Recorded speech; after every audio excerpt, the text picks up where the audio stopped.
ঘরে থাকা মাত্র দুটি উপকরণ দিয়েই এইরকম mouth melting silky and smoothie mayonnaise বানিয়ে নেওয়া যায়, যা হয়তো আমাদের অনেকেরই অজানা।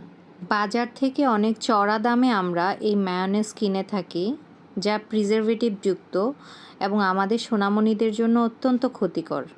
তাই আজ চলুন ঘরে থাকা অল্প কিছু উপকরণ দিয়েই আমি আপনাদেরকে মায়োনেজ তৈরি করে দেখাবো। সকালের ব্রেকফাস্ট, বাচ্চার টিফিন, বিকালের আড্ডা, যে কোনো জায়গায় এই মায়োনেজের কিন্তু কোনো তুলনাই হয় না।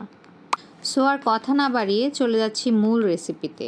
নিয়ে নিলাম দুটো ডিম, সাথে নিয়ে নিচ্ছি হাফ টিস্পুন সাদা গোলমরিচ, স্বাদমতো লবণ, হালকা চিনি টেস্টের জন্য, বড় রসুন হলে 2 কোয়া রসুন, আর এমনিতে আমি ছোট রসুন একটা আস্ত কেটে নিয়েছি, সাথে ভিনেগার এবং হাফ লিটারের মতো তেল। যে কয়টা ডিম নেওয়া হবে ঠিক সে কয় চামচ ভিনেগার নেওয়া হবে। যেমন দুটো ডিমের সাথে আমি 2 টিবিএসপি ভিনেগার নিয়েছি। আর ভিনেগারটা ইউজ করতে হয় যদি আপনারা ফ্রিজে স্টোর করেন তবে। আর যদি সঙ্গে সঙ্গে খেয়ে নিতে চান তাহলে এখানে লেবুর রসও ইউজ করা যাবে। এবারে সব কিছু একত্রে ব্লেন্ডার জাগে নিয়ে নিচ্ছি, শুধু তেলটা আমরা পরে দিব। সব কিছু একে একে ব্লেন্ডার জাগে নিয়ে নেওয়ার পর প্রথমে আমরা এটাকে হালকা ব্লেন্ড করে নেব। তারপর অল্প অল্প করে জাস্ট 1 টিবিএসপির মতো তেল দেব, আর ব্লেন্ডারটা তার সুইচের ঠিক উল্টো দিকে 3 সেকেন্ড করে ধরে রাখব। এইভাবে আমরা ততক্ষণ ব্লেন্ড করতে থাকব ঠিক যতক্ষণ না পর্যন্ত একটা ক্রিমি এবং স্মুদি টেক্সচার ক্রিয়েট হয়ে আসে। এ পর্যায়ে আমি আপনাদেরকে একটু বলি, যদি আপনারা শুধুমাত্র ডিমের কুসুম দিয়ে এই মায়োনেজটি তৈরি করেন তাহলে এর কালার হবে ইয়েলোইশ বা ইয়েলো কালার। আর যদি আপনারা শুধু ডিমের সাদা অংশ দিয়ে মায়োনেজটা তৈরি করেন তাহলে এটার কালার হবে ধবধবে সাদা। আর যদি আপনারা হোল এগ দিয়ে কাজটি করেন তাহলে এটার কালার হবে ক্রিম কালারের মতো। সো আমি এখানে কিন্তু হোল এগ ইউজ করেছি, তাই আমার মায়োনেজটি হবে একটু ক্রিম কালারের মতো। ভিডিও দেখানো প্রসেসে আপনারা 3 সেকেন্ড পর পর ব্লেন্ডারটাকে ব্লেন্ড করে নেবেন আর 1 টিবিএসপির মতো তেল দেবেন। একটু সময় নিয়ে কাজটি করতে হবে। অনেকে বলতে পারেন, আপু সবগুলো তেল একত্রে দিয়ে করলে কি সমস্যা? ভুলেও সব তেল একসাথে দিয়ে ব্লেন্ড করতে যাবেন না, তাহলে কিন্তু এটা কেটে যাবে আর এরকম ক্রিমি টেক্সচার ক্রিয়েট হবে না। তেল বেশি পড়ে গেলেও এটার গা থেকে তেল ছেড়ে আসবে। তাই ধৈর্য নিয়ে অল্প অল্প করে তেল দিয়ে এই কাজটি করে যেতে হবে।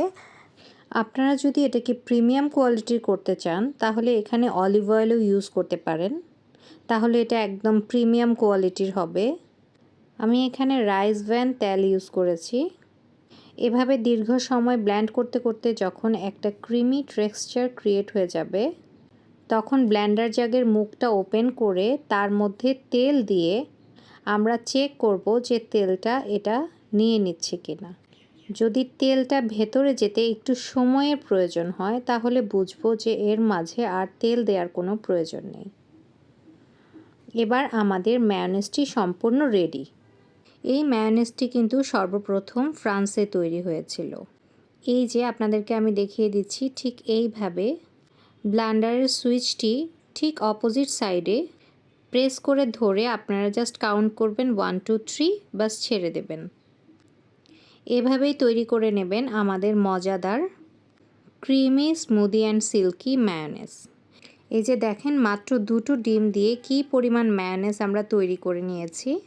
যেহেতু আমরা কোনো প্রকার প্রিজারভেটিভ ইউজ করিনি তাই ফ্রিজের নর্মাল চেম্বারে আমরা 1 মাসের মতো এয়ারটাইট করে এটাকে স্টোর করতে পারবো।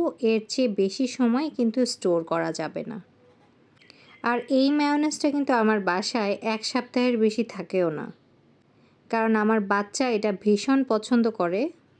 এটা তৈরি করতে না করতেই এটার বয়ম শেষ হয়ে আসে। ব্রেড, বিস্কিটস অথবা স্ন্যাক্স আইটেম সব কিছুর সাথেই কিন্তু এই মায়োনেজটা অনায়াসে যায়। সো বন্ধুরা, আজ এ পর্যন্তই। ধৈর্য নিয়ে আমার ভিডিওটি এতক্ষণ পর্যন্ত দেখার জন্য অসংখ্য ধন্যবাদ। আমার ভিডিওটি যদি হেল্পফুল হয়ে থাকে তাহলে অবশ্যই ফলো দিয়ে আমার চ্যানেলের পাশেই থাকবেন। দেখা হবে আবার নতুন কোনো ভিডিওতে, নতুন কোনো আয়োজনে। টিল দেন সবাই ভালো থাকবেন, সুস্থ থাকবেন, এঞ্জেলস ওয়ার্ল্ডের পাশেই থাকবেন। ধন্যবাদ। আল্লাহ হাফেজ।